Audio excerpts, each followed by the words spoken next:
Welcome to Coffee with Kim at the Helping Hand Rescue Mission.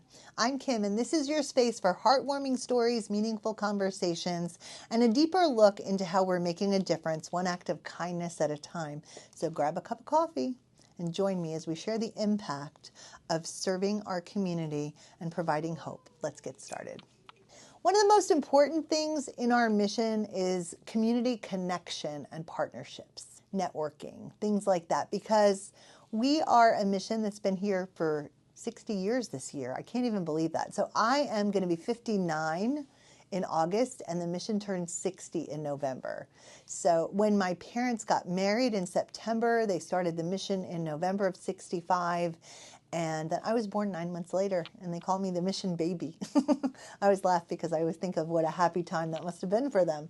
But anyway, all through the years, one thing that I can really look back on, even from my childhood, is the value of relationships with people. And, you know, there was always a Boy Scout troop or a Girl Scout troop or a Rotary Club or a men's fellowship or a school that did school drives. One thing I can give a shout out to our Huntington School District, because I believe for close to 50 years, maybe longer, the school district has provided food drives for every holiday and other occasions to support us. So we have relationships with our school districts, other school districts, Half Hollow School District, Eastwood School, many places. I get in trouble when I start naming things, but so many schools that partner with us. Now we have businesses that partner with us for food donations, for supply donations. Maybe a business has an extra supply of something that they sell. One of my favorite relationships, and it's changing now because Chip and Dipped is going out of business down in Huntington Village, and we have appreciated Peter and all the people from Chip and Dip that have helped us. But when they had extra cookies or extra, Valentine's candy or extra anything, they've shared with us so much through the years. And sometimes they've even baked fresh for us when we needed Easter cookies or things like that. And it's just the extra support that we need to do the things that we need to do. We're really grateful for the U.S.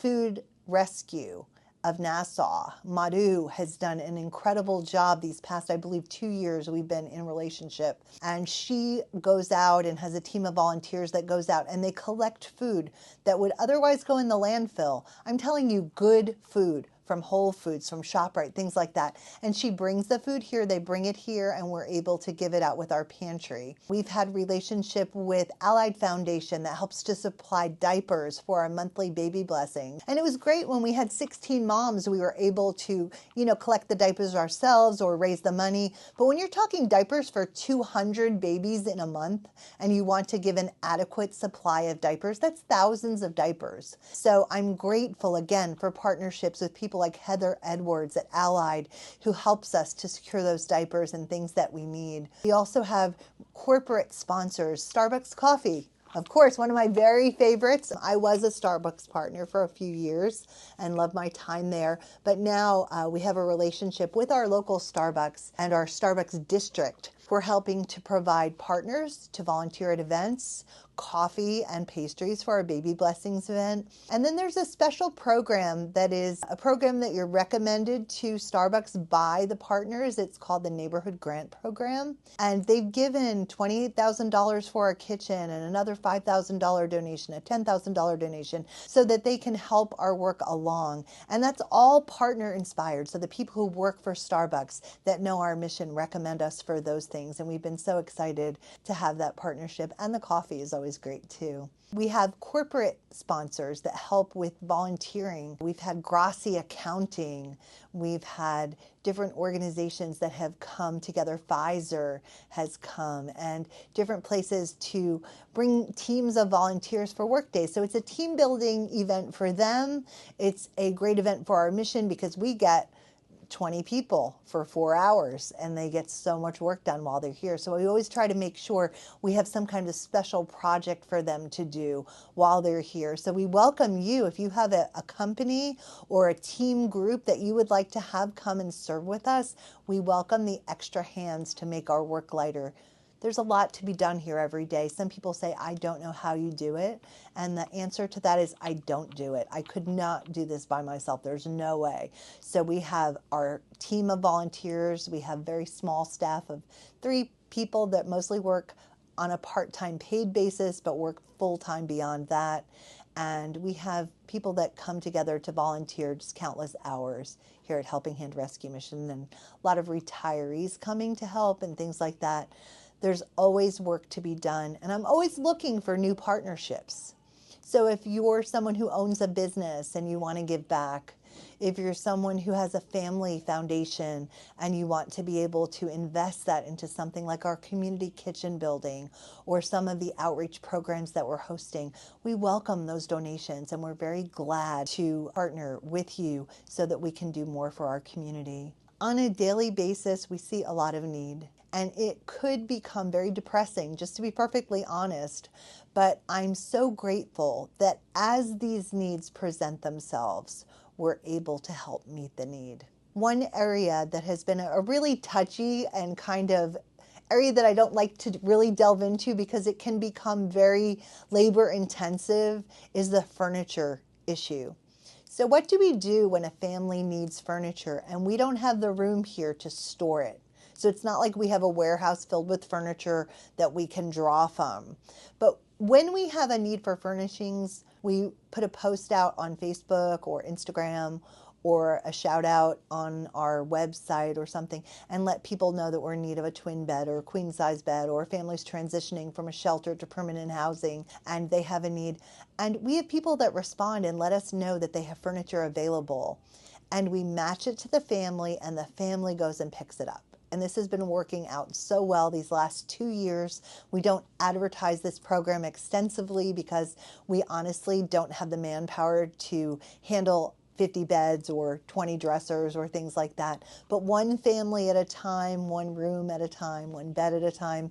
Last year we were able to provide over 150 beds for families. We were able to provide kitchen tables and chairs, things that are not too big because a lot of people don't have a lot of space. But that's been a great community partnership. I'm grateful for all the families that have helped to furnish many homes and provide for people that, have been sleeping on floors. I got to go on one of the pickups for the furniture when Graciela Lopez helps to coordinate this program.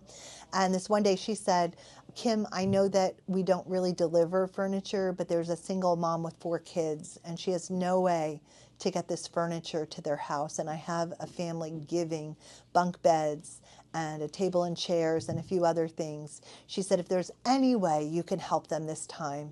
And so I told her we would do it. So I went, we had our mission van, we had a couple of extra helping hands to help load, and we went to the house. So first of all, the donor was so happy to be giving.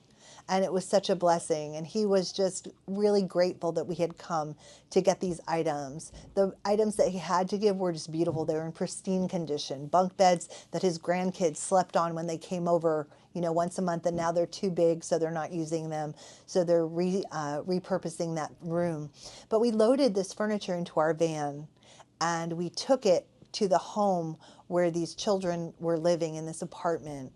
And when we got there and the kids saw the beds, they were literally dancing around the room because the 3 of them had been sleeping on the floor.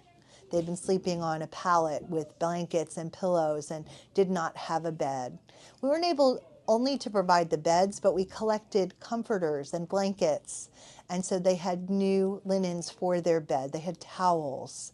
And this mom, when I'm telling you, she was overwhelmed at the fact that her children would have beds to sleep on. It was just life-changing for them and such a blessing to us. When I was driving home, I just said a little prayer and I said, God, thank you that we're able to help meet needs like this and open the doors for us to do more. We're always looking to do more in our community. I know that resources are not endless. And people give, I feel it, people give many sacrificially, but we're always happy for the opportunity to help those that are in need. And so I just want to say thank you to everyone who has given to our mission. You help us every day to be able to meet the needs of families like the one I just spoke about. And the needs are so great. We have just an ongoing list of people that are in need of different things, and the needs present themselves on a daily basis. So thank you for helping us. Again, we're open for new partnerships. If you're interested, you can always reach us via the website. We have a link for Contact Us, or you can call our mission at 631-351-6996, and someone can help you there. So thanks. I hope that you really enjoyed this time. You can like and share if you found this conversation meaningful. You can help us continue our mission by following, liking, and sharing this episode, and clicking the link in our bio to learn how else you can support the Helping Hand Rescue mission. Thank you.